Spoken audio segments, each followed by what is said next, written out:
ওয়াসাল্লাম বলেন ফালাহুল জান্নাহ, ওই ব্যক্তির জন্য জান্নাত ওয়াজিব, বলেন সুবহানাল্লাহ। তো জান্নাত ওই ব্যক্তির জন্য। এই কন্যা সন্তান হওয়ার জন্য কে দায়ী? তোমার স্ত্রী দায়ী? তুমি বেটা স্বামী দায়ী? কে দায়ী? কেউ দায়ী না। দায়ী যদি করতে হয় তাহলে আল্লাহ রাব্বুল আলামিনকে করতে হবে। আল্লাহ রাব্বুল আলামিনকে দায়ী করা যাবে? আল্লাহ রাব্বুল আলামিন বলেন লিল্লাহি মুলকুস সামাওয়াতি ওয়াল আরদি ইয়াখলুকু মা ইয়াশা। আসমান এবং জমিনের যা কিছু আছে সব কিছু রাডালিরার সব কিছুর ক্ষমতার সমস্ত ক্ষমতার অধিকারী আমি আল্লাহ, সুবহানাল্লাহ। ইয়াখলুকু মা ইয়াশা, আসমান এবং জমিনের নিচে আমি যা ইচ্ছা করি, আমি যা পছন্দ করি, আমার যা মনে হয় আমি তাই সৃষ্টি করি। ইয়াহবু লিমান ইয়াশা ওয়া ইয়ানাসু ওয়া ইয়াহবু লিমান ইয়াশা, আর আমি যাকে ইচ্ছা করি তাকে কন্যা সন্তান দান করি, আর আমি যাকে ইচ্ছা করি আমি তাকে পুত্র সন্তান দান করি, বলেন সুবহানাল্লাহ।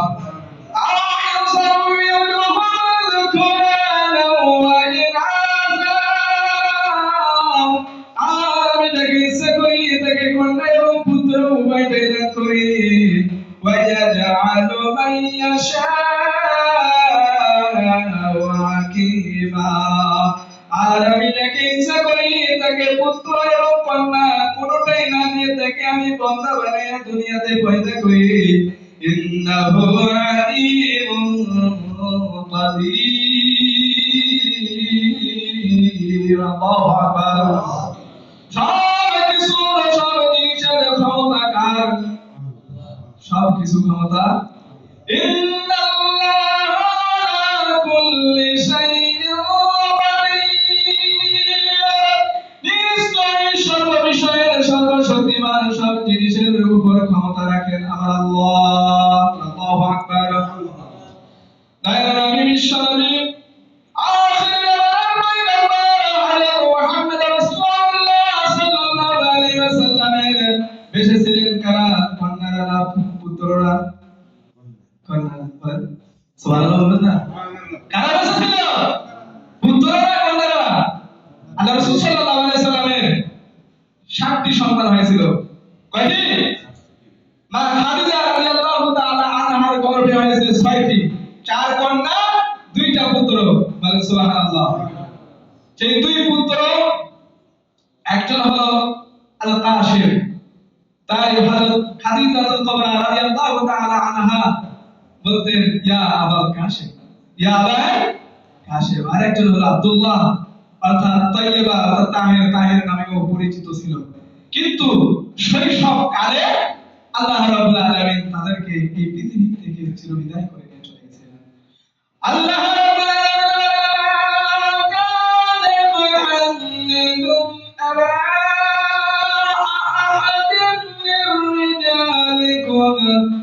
ولكن رسول الله وخاتم النبيين.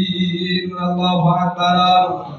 الله من محمد صلى الله عليه وسلم তোমাদের কোন পুরুষের পিতা আল্লাহ আকবার, বরং তিনি হলেন সর্বযুগের সর্বশ্রেষ্ঠ মহান, সর্বশেষ খাতামুন নবিয়্যিন অর্থাৎ সর্বশেষ নবী, আখিরের জামানার পয়গম্বর, বিশ্ব নবী জনাব মুহাম্মদ রাসূলুল্লাহ সাল্লাল্লাহু আলাইহি ওয়াসাল্লাম।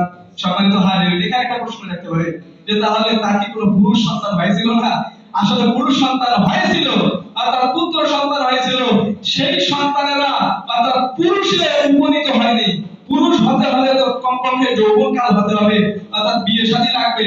এই জন্যই আল্লাহ রাব্বুল আলামিন বললেন যে কোন পুরুষের পিতা অর্থাৎ পুরুষ পর্যন্ত ওই সন্তানেরা হয়, অর্থাৎ তাদের বয়স ওই পর্যন্ত যায়নি। সম্মানিত হাজির, এই হলো কন্যা সন্তান, এই হলো কন্যা সন্তানের মর্যাদা।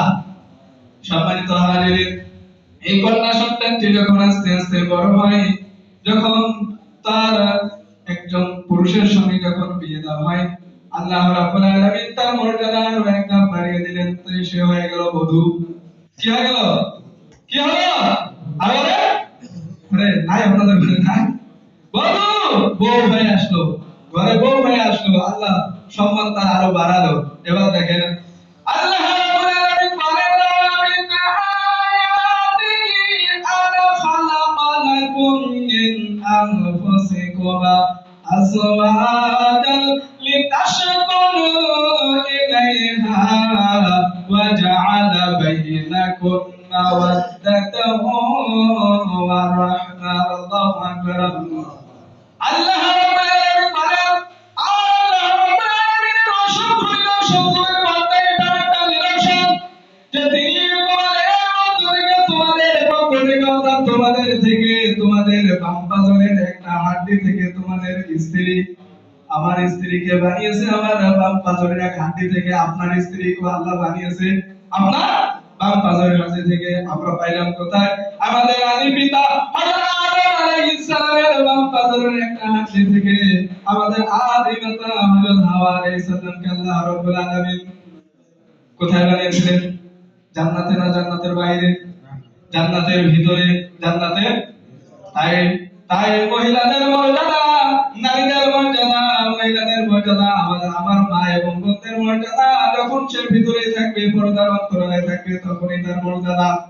যখন সে বাইরে আসবে তখন তার মর্যাদা ক্ষুণ্ণ হয়ে যাবে। হবে কি না? টায়ার এবং টিউব, টিউবের ভিতরে টায়ারের ভিতরে থাকে টিউব, টিউব যখন বাইরে চলে আসে তখন ফাটা হয়ে ফুটতে শুরু করলে অর্থাৎ ফেটে যায়। ঠিক অমনি ভাবে আমার মা এবং বোনেরা যদি বাইরে চলে আসে, পর্দার অন্তরালে যখন পর্দার থেকে বাইরে চলে আসবে, যখন রাস্তায় নামবে, তখন আল্লাহ রাব্বুল আলামিন তাদের মর্যাদা কেড়ে দেবেন।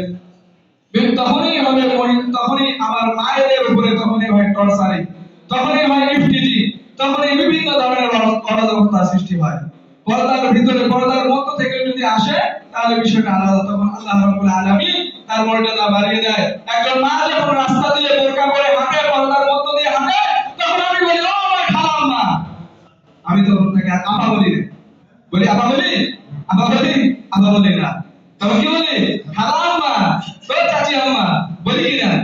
যখন একজন মেয়ে অর্থাৎ ওই ওই ড্রেস পরে, যে ড্রেসে, তাকে বলা হয় ও আপু, আপু কোথায় যাচ্ছ আপু, তখনই শুরু হয় ইফটিজি, তাই কি না? সম্মানিত হাজিরিন, আল্লাহ রাব্বুল আলামিন বলেন আমার এটা একটা নিদর্শন যে তোমাদের থেকে তোমাদের স্ত্রীদেরকে আমি সৃষ্টি করেছি। কেন বানালাম? আল্লাহ রাব্বুল আলামিন বলেন তাশকুরু ইলাইহা, যাতে তোমরা তোমাদের স্ত্রীদের কাছে গিয়ে তোমরা প্রশান্তি লাভ করতে পারো, শান্তি লাভ করতে পারো। সুবহানাল্লাহ বলবেন না? আরে আপনাদের মনে স্ত্রী নাই? আছে না নাই? তাহলে আল্লাহ রাব্বুল আলামিন এভাবে সৃষ্টি করেছেন যে একজন পুরুষের যে চাহিদা, সেই চাহিদাটা সেই তার স্ত্রীদের কাছে গিয়ে আল্লাহ রাব্বুল আলামিন পূরণের ব্যবস্থা করেছেন। অবৈধভাবে নয়। আল্লাহ রাব্বুল আলামিন আরো বলেন ওয়া জাআলা বাইনাকুম মাওয়াদ্দাতান ওয়া রাহমা, আর তিনি তোমাদের উভয়ের মধ্যে ভালোবাসা, করুণা আর সহৃদয়তা বৃদ্ধি করে দেন। বলেন সুবহানাল্লাহ। যখন এই পুরুষ আর মহিলা, যখন এই পুরুষ আর নারী, স্বামী আর স্ত্রী যখন মিলিত হয়ে যায়, তখন বুড়ার বুড়ি ছাড়া চলে না। চলে? বুড়ার পানের বাটাটা, বুড়ার বিভিন্ন জিনিসপত্র, জামাটা, এটা সেটা সবকিছু আগে দেখে। বুড়ি যদি একদিন তার বাপের বাড়িতে চলে যায়, বুড়ার আর ঘুম হয় না রাতে। আর যৌবনকালে, বুড়া বয়সের আগে যৌবনকালে এটা হয়ে যায় আমাদের প্রেম, ভালোবাসা। আর যখনই এই স্বামী আর স্ত্রী যখন বৃদ্ধ বয়সে উপনীত হয়, তখন আল্লাহ রাব্বুল আলামিন তাদের উভয়ের মধ্যে দয়া, মায়া, তাদের উভয়ের মধ্যে রহমত, তাদের উভয়ের মধ্যে সহৃদয়তা সৃষ্টি করে দেন। আল্লাহু আকবার। এটা কে সৃষ্টি করে? আল্লাহ সৃষ্টি করেন। একদিন হঠাৎ করে বুড়ি গেছে মারা। এবার বুড়া ঘরের মধ্যে কান্দে আর বলে হায় রে, আমি গৃহশূন্য হয়ে গেলাম। কথা বলেন, আমি কি শূন্য হলাম? গৃহশূন্য হলাম। বেটার বউ পাশ থেকে এসে বলছে যে আব্বা, আপনি কেমনে গৃহশূন্য হলেন? আপনার ঘরে খাট আছে, পালং আছে, আলমারি আছে, শোকেস আছে, টিভি আছে, ফ্রিজ আছে, খাবার দাবার তো কোনো অভাব নাই, তা আপনি গৃহশূন্য হলেন কেমনে? তখন বুড়া বলে, মারে আমার যে গৃহের যে প্রাণ, আমার যে বুড়ি, সেই বুড়ি তো আজকে নাই, তাই আমি গৃহশূন্য। কথা বলেন, এই হলো মায়া, এই হলো মহাব্বত, এই হলো ভালোবাসা, এই হলো দয়া। বলেন কে সৃষ্টি করে? নবীজি সাল্লাল্লাহু আলাইহি ওয়াসাল্লাম বলেছেন, আল্লাহর আকাশের নিচে জমিনের উপরে খাদিজার মতো উত্তম মহিলা আর কেউ। হযরত আয়েশা সিদ্দিকা রাদিয়াল্লাহু তাআলা আনহা, নবীজি সাল্লাল্লাহু আলাইহি ওয়াসাল্লাম আখরাতে আমার কাছে ঘুমাচ্ছিলেন, হঠাৎ করে ঘুম ভেঙে গেল। আমি দেখি যে নবীজি সাল্লাল্লাহু আলাইহি ওয়াসাল্লাম আমার পাশে নাই। আমার মনে মনে চিন্তা হলো, আমি ভাবলাম যে মনে হয় অন্য কোনো ঘরে, অর্থাৎ আমার সতীনের ঘরে, অন্য কোনো স্ত্রীর ঘরে গেছেন। আমি চুপি সারে আমি খোঁজ নিতে লাগলাম, কিন্তু কোনো ঘরে আমি নবী সাল্লাল্লাহু আলাইহি ওয়াসাল্লামের খোঁজ পাইলাম না। পরে দেখতে পেলাম আল্লাহর নবী বিশ্বনবী রাহমাতাল লিল আলামিন জনাবে মুহাম্মদ রাসূলুল্লাহ সাল্লাল্লাহু আলাইহি ওয়াসাল্লাম রিয়াজুল জান্নার ভিতরে দুহাত আকাশের দিকে উঁচু করে দিয়ে কি যেন বলেন আর কাঁদে না।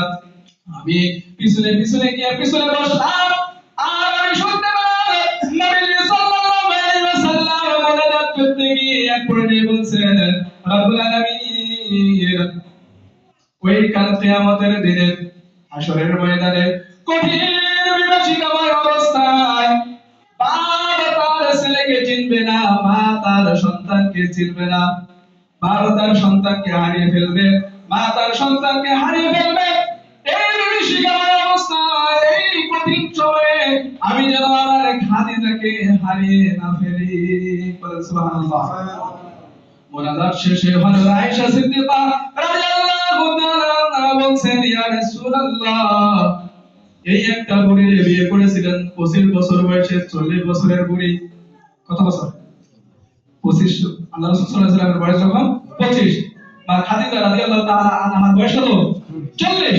তখন বলছেন, এই 25 বছরের বয়সে 40 বছরের বুড়িকে বিয়ে করেছিলেন, ওই বুড়ির কথা এখনো আপনার মনে জাগে, এখনো আপনার মনে জাগে। এর থেকে ভালো কুমারী মেয়ে তো আপনি বিবাহ করেছেন। নবীজি সাল্লাল্লাহু আলাইহি ওয়াসাল্লামের মুখখানা মলিন হয়ে গেল, মুখখানা মলিন হয়ে গেল।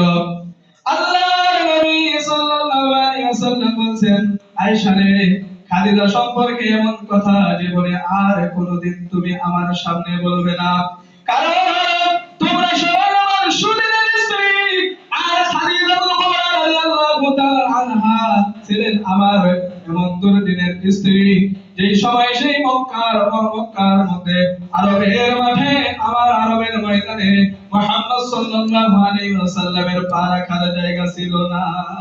আল্লাহু আকবার। আরবের সবচেয়ে ধনাঢ্য মহিলা ছিলেন হযরত খাদিজা রাদিয়াল্লাহু তাআলা। তিনি তার সমস্ত সম্পদ আল্লাহর দ্বীনের জন্য, নবী পাক রাসূলুল্লাহ সাল্লাল্লাহু আলাইহি ওয়াসাল্লামের জন্য, আল্লাহর জন্য, ইসলামের জন্য, দ্বীন কায়েমের জন্য ওয়াকাত করে তিনি তার সমস্ত সম্পদ বিলীন করে দিয়েছেন। বলেন সুবহানাল্লাহ। শুধু তাই নয়, দিনের পর দিন, রাতের পর রাত তিনি না খেয়ে রাত দিয়েছেন, দিন কেটে গেছে। সুবহানাল্লাহ বলে না? এই হলো স্বামী আর স্ত্রী। আল্লাহ রাসূল সাল্লাল্লাহু আলাইহি ওয়াসাল্লাম তার স্ত্রীদেরকে কতটা ভালোবাসতেন। হযরত আয়েশা রাদিয়াল্লাহু তাআলা আনহা বলেন, আমার ঘরে তেমন গোশত রান্না বান্না খুবই কম হতো। যেদিন ভাগ্যক্রমে কোনো গোশত রান্না বান্না হতো, অথবা কোনো ছাগল ভেড়া দুম্বা জবাই হতো, নবী সাল্লাল্লাহু আলাইহি ওয়াসাল্লাম সমস্ত গোশতগুলো ভাগ করে সমস্ত স্ত্রীদের ঘরে ঘরে বন্টন করে দিয়ে একটা পোটলা নিয়ে মদিনার রাস্তার মধ্যে ঘুরতে থাকতেন, আর খুঁজে বেড়াতেন যে হযরত খাদিজা রাদিয়াল্লাহু তাআলা আনহার কোনো বান্ধবী খুঁজে পাওয়া যায় নাকি। 25 বছর বয়সের যুবক আর 40 বছর বয়সের বুড়ি না যুবতী? হ্যাঁ, যুবতী। আল্লাহ রাব্বুল আলামিন তাকেও টকবকে যুবতী বানিয়ে রেখেছিল। তার আরো 2টা বিয়ে হয়েছিল। এই এই ঘটনা এখন বললে সময় চলে যাবে। নবী করিম সাল্লাল্লাহু আলাইহি ওয়াসাল্লাম স্ত্রীদেরকে এভাবেই ভালোবাসতেন। রাসূলুল্লাহ সাল্লাল্লাহু আলাইহি ওয়াসাল্লাম বলেন, রাসূলুল্লাহ সাল্লাল্লাহু আলাইহি ওয়াসাল্লাম বলেন, এই পৃথিবীতে একটা হলো সম্পদ, এই পৃথিবীর সম্পদের মধ্যে সর্বশ্রেষ্ঠ সম্পদ হলো নেককারী সতীসাধী সৎ চরিত্রবান নারী হলো একটা সর্বশ্রেষ্ঠ সম্পদ। বলেন সুবহানাল্লাহ। রাসূলুল্লাহ সাল্লাল্লাহু আলাইহি ওয়াসাল্লাম বলেন, আমার কাছে 3টা জিনিস প্রিয়। কয়টা? জোরে বলেন, জোরে বলেন। 3টা জিনিস প্রিয়। একটা হলো সালাত আমার কাছে প্রিয়, আর একটা হলো সতী সাথী অর্থাৎ বৈধ স্ত্রী আমার কাছে বৈধ। কোন স্ত্রী? বৈধ স্ত্রী, অবৈধ স্ত্রী না। বৈধ স্ত্রী আমার কাছে প্রিয়, আর একটা হলো সুগন্ধি আমার কাছে প্রিয়। সুবহানাল্লাহ। তাহলে নারীদের মর্যাদা ইসলাম দিল না দিল না? এই এই নারীদের মর্যাদা আমরা দেইনি, এই নারীদেরকে ঠকিয়েছি আমরা। কথা বলেন। আপনি আপনার স্ত্রীকে তো ভালোবাসবেন, মর্যাদা দিবেন, সম্মান করবেন, ইজ্জত দিবেন, নিরাপত্তা দিবেন।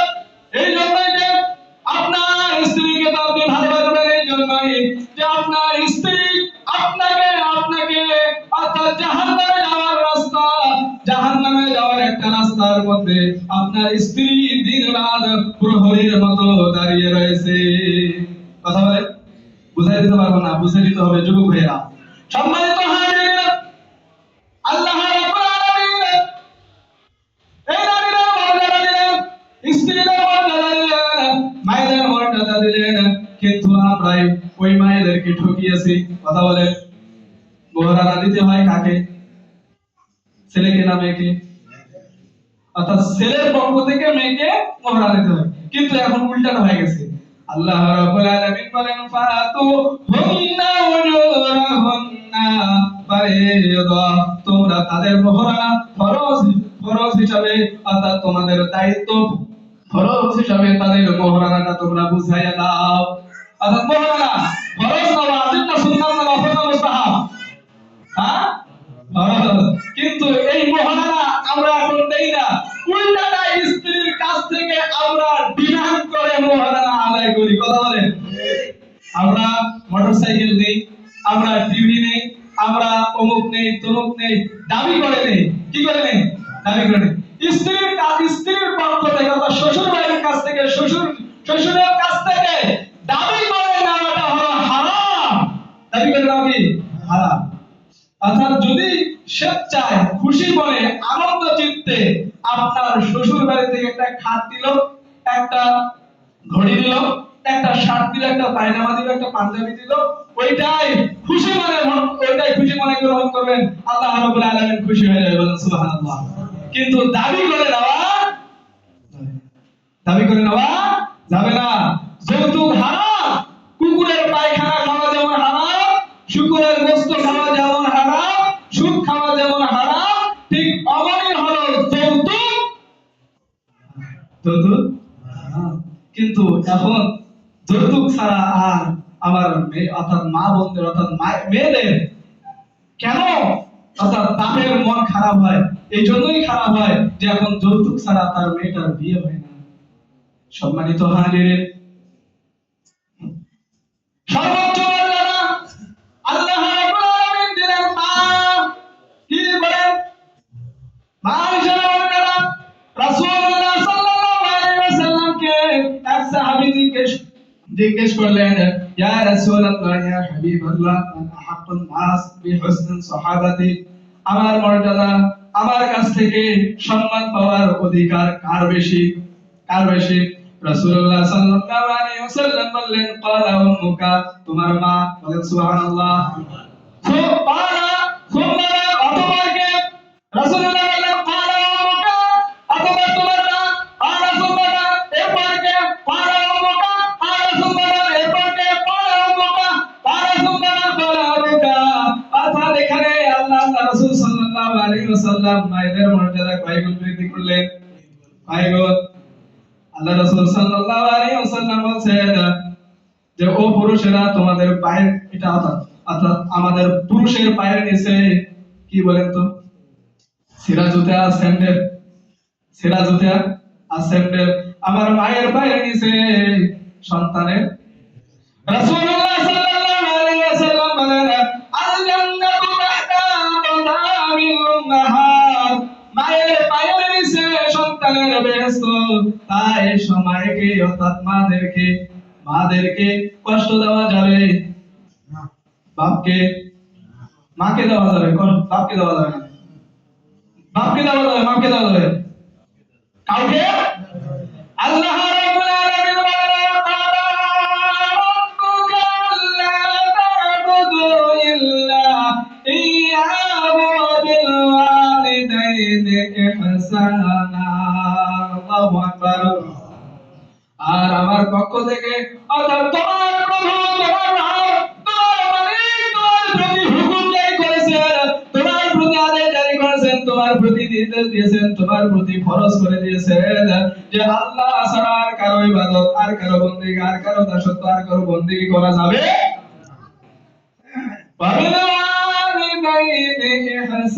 না। আর পিতামাতার সাথে সৎ ব্যবহার করতে হবে। আল্লাহর পরে কার স্থান? খিদমত হিসাবে, আনুগত্য হিসাবে রাসূলের। কিন্তু আল্লাহর পরে খিদমত হিসাবে সৎ আচরণের জন্য, সৎ ব্যবহারের জন্য কার স্থান? কার?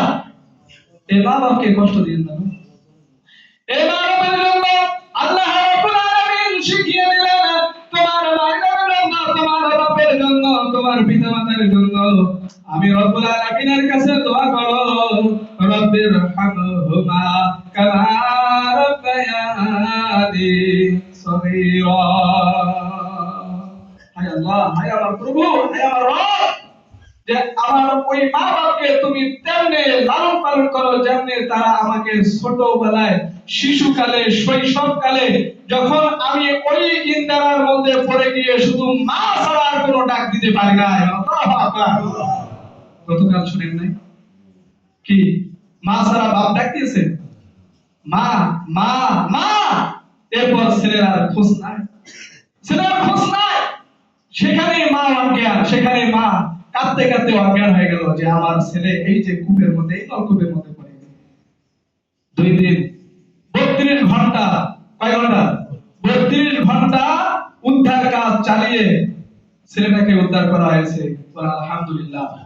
কিন্তু ওটা তার পিতা এবং মাতার পরীক্ষা যে দিয়ে ধন বুঝেন মন কেড়ে নিতে কতক্ষণ, দিয়ে মন বুঝেন মন কেড়ে নিতে। আল্লাহ দিয়েছিল আবার নিয়েছে, এটা আল্লাহর পক্ষ থেকে পরীক্ষা। আমরা দোয়া করি ওই মা এবং বাবা যার সন্তানটা এইভাবে হারিয়ে গেল, চলে গেল, আল্লাহ রাব্বুল আলামিন যেন তাদেরকে ধৈর্য ধারণ করার তৌফিক দান করেন। আমরা বলি আল্লাহুম্মা আমিন। ওয়া আখিরু দাওয়ানা আলহামদুলিল্লাহ।